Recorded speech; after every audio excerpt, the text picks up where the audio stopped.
Hello and welcome to exam simplified. I hope आप सब अच्छे से हैं।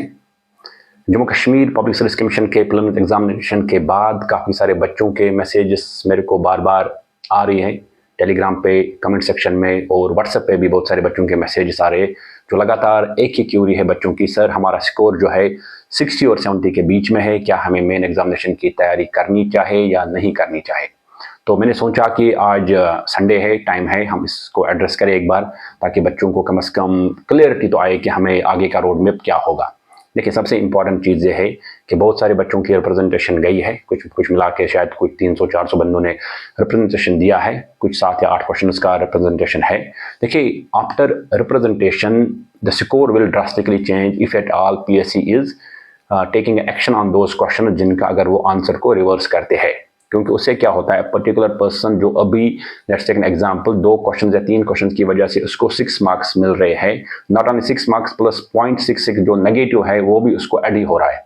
लेकिन उसको अब क्या होगा आगे, if those 3 question are reversed, उसके वो 6 मार्क्स प्लस 3 मार्क्स के जो उसका 3 क्वेश्चन का नेगेटिव है वो 1.68 और समथिंग, वो भी उसको माइनस होगा। यानी कि 6 + 1 7, कुल मिला के 7.5 मार्क्स पर्टिकुलर पर्सन को कम हो जाएंगे उसके स्कोर में, जिसकी वजह से ओवरऑल कट ऑफ में काफ़ी फर्क आएगा, जो आपने 2023 के एग्जामिनेशन में भी देखा होगा। तो अब मेरा तो यही गेस है, माई एक्सपीरियंस यही बोल रहा है कि 65 ± 2 या 3 मार्क्स के ऊपर तो नहीं जाएगा। Now the people who are getting more than 70 at any cost they are in, they should prepare for the main examination without wasting any time.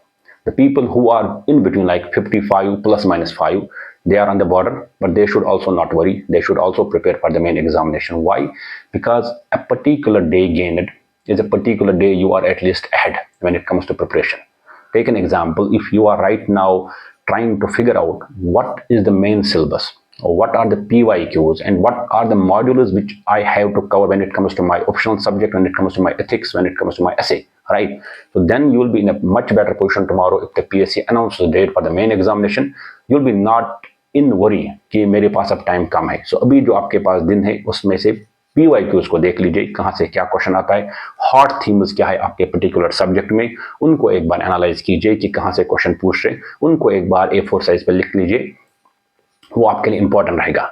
अभी ऐसे ही पब्लिक एडमिनिस्ट्रेशन की अगर हम बात करें, पब्लिक एडमिनिस्ट्रेशन में इंडियन पब्लिक एडमिनिस्ट्रेशन का जो इंडियन थिंकर्स है, उसके जो इंडियन पब्लिक एडमिनिस्ट्रेशन का हमारा स्ट्रक्चर है, ठीक है, गवर्नेंस का स्ट्रक्चर हमारा है, और उसके साथ जो थिंकर्स हमारे हैं पब्लिक एडमिनिस्ट्रेशन में, उनको कनेक्ट करके क्वेश्चन आते हैं।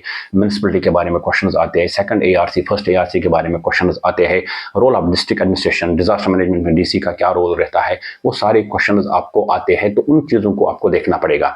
ऐसे if you look into ethics part, ethics में आपको मॉडर्न फिलोसफर से लेके जो आपके एंशिएंट फिलोसफर दिए गए हैं, प्लेटो, सोक्राट्स, इमानुएल कांत, उसके साथ साथ जो मॉडर्न आपका देखोगे, बिरसा मुंडा के बारे में क्वेश्चन पूछा गया है, आपको गुरु नानक देव जी के बारे में क्वेश्चन पूछा, Sardar Vallabh Bhai Patel, not only as a political figure but also as a philosophical figure के बारे में क्वेश्चन पूछते हैं।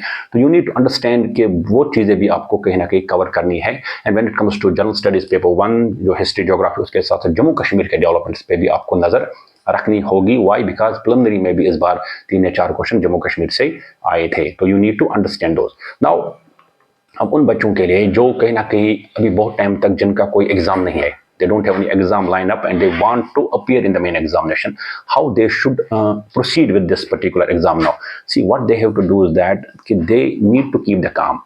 One, because see, now that preliminary examination is over, you had some issues here and there, right? You are not in a position to score good marks when you should have, despite having a good preparation. So in such situation, what will you do now? You have to do only one thing, that is that you need to now ponder upon where things went wrong, where things drifted towards south. मैंने कहाँ पे गलतियाँ की, वो गलतियों को एक बार आप सुधारिए, उनको ठीक कीजिए। उसके साथ साथ मेन एग्जामिनेशन की तैयारी भी साथ में कीजिए, बिकॉज अगर आप मेन एग्जामिनेशन की तैयारी साथ में करोगे, this will give you a benefit, क्योंकि जो आने वाले अटेम्प्ट में आपको काफ़ी मदद मिलेगा। This is one thing you need to keep in mind. And second thing is that we are going to start the mains preparation. जो मेंस का टेस्ट सीरीज हम स्टार्ट करेंगे the way we did it last year, इस साल भी हम करेंगे। आज हमने सोचा कि टाइम है हम आपसे बात करें ओनली कि आपके जो क्वेश्चन है, आपके जो शक है, शुबात है कि हमारा जो स्कोर कम है उसमें हम क्या मेन एग्जामिनेशन लिख पाएंगे या नहीं लिख पाएंगे, ओनली टू एड्रेस दोज कि those who are on the border of 60 they are in the 50-50, they should also prepare for the main examination, क्योंकि देखिए 3 या 4 दिन में तो रिजल्ट आएगा, I am pretty much sure 3-4 दिन में वो रिजल्ट लेके आएंगे, तो 3-4 दिन वेस्ट करने का कोई फायदा नहीं है पर से।